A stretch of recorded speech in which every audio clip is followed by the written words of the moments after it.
basically what I'd like for you to do.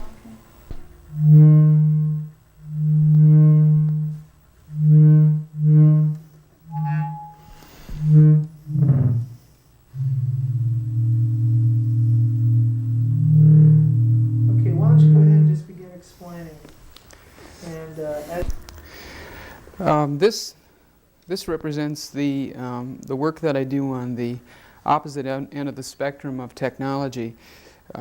This is referred to as low-tech. It's equipment and technology that's been around since the 50s. And it complements the work that I do with computers in the Fine Arts Computer Lab. What we have here is simply a simple 6-in, 4-out mixer, an inexpensive amplifier here, 50-watt amplifier, a limiter here which simply keeps the signal from getting out of hand, because what we're working with here is feedback. What happens is, on the instrument here, on the scrapercussion, there are 6 contact microphones, and those contact microphones are simply piezo microphones. They're little elements which I purchased on Canal Street in New York City, and they go into a box here which simply comes into the mixer, goes into the amplifier, through the limiter and out to speakers. The little round black magnets that are on the instrument are what you find in the back of the speaker, everything but the paper, diaphragm. So in essence, the scrapercussion is a large diaphragm for the speaker magnets. So what happens as the gain from the amplifier goes into the sound sculpture, it comes out these speaker contact microphones, is routed through a path to the contact microphones, and takes a kind of spectral picture of the instrument with little peak resonances, which are, of course, in everything resonant on the earth, comes back to the instrument and cycles through and through. In the mixer, I'm able to control these resonances simply by turning up the equalization, or the bass, the treble, and routing the microphone pickups to any one of the 4 contact speakers, the black round transducers on the scrapercussion. Here, I'll play something for you.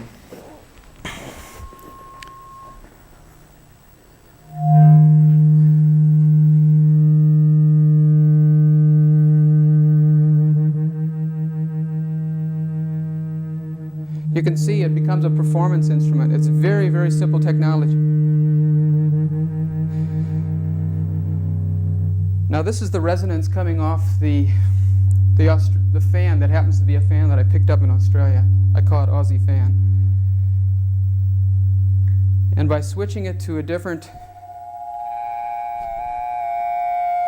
contact microphone or a contact speaker, I can change the resonance.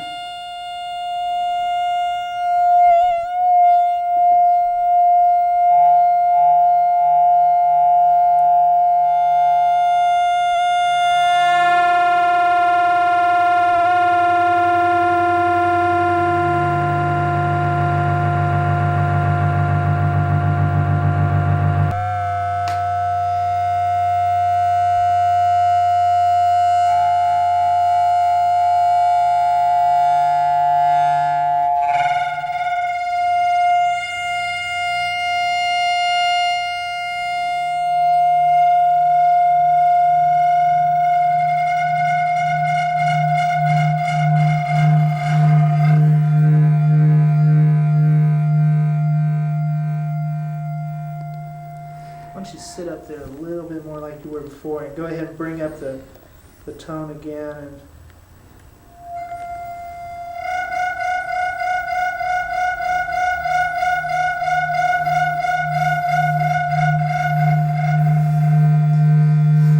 And you can see what happens is that it's something which is really me improvising, and as I search for sounds, find them and play with them.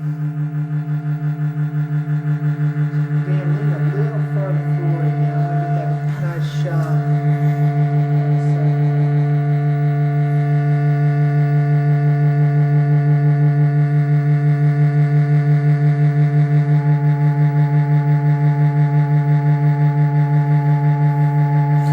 So these are the natural resonance of the instrument.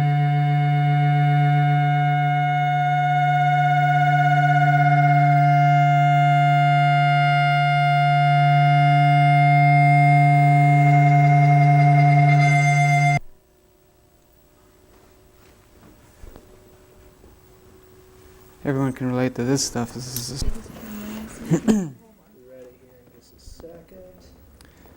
I'm still having trouble getting enough money.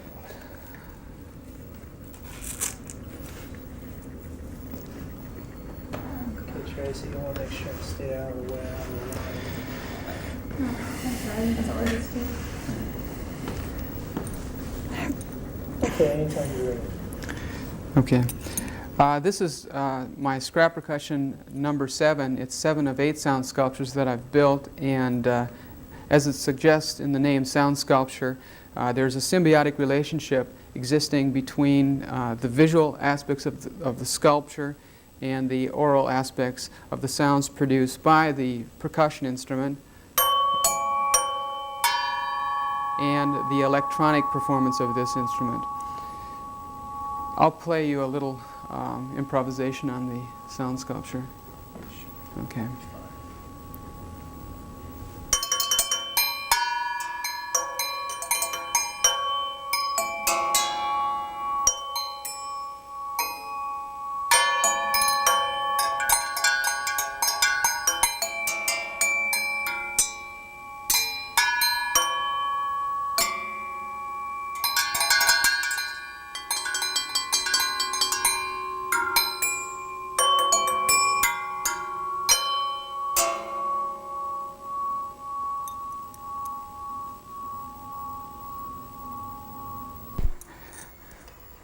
Okay. There's very little money invested in the sound sculpture. It's made from things that you can find at the local hardware store. It's actually a shame that we're looking at this portion of it. Oh my. Just fine. Anytime you wish, just go ahead and explain. Okay. There's very little money invested in the scrap percussion. It's built out of PVC pipe that you can find at a hardware store, 1/4-inch steel rod, cap nuts, rod connectors. This pipe actually came from a lipstick stand display from an Osco drugstore. The pedestal at the bottom comes from Australia. I lived there for 5 years, and it was in the junkyard. There actually used to be the top of a street lamp. I've got a couple of those. Otherwise, there's just things that I bought by the pound from scrap yards and from rummage sales. So it's very inexpensive, perhaps $200 in this sound sculpture altogether. The microphone, contact microphones that are used are simple piazzos, and the contact transducers, the speaker transducers, are perhaps $5 a piece. It's very inexpensive technology. Okay, great. What I'd like now to do, we can